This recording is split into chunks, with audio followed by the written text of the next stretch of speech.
Ola, son Xaínza, estamos aquí escavando na historia.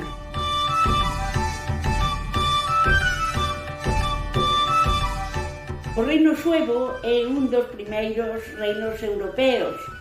É un reino que resulta, con respecto aos hispano-romanos ou aos galegos que se atopan, moi pequeno. É un pobo en marcha, como os demais povos, un pobo que vaise facer devedor dos romanos. O pobo suevo, que forma un reino en Galicia entre o século V e VI, vai misturar a tradición romana, as costumes, etc., con as tradicións germánicas. Por exemplo, os reis son elexidos, os reis non son hereditarios, non continúan a herdanza do seu pai, sino que son elexidos polos propios guerreiros.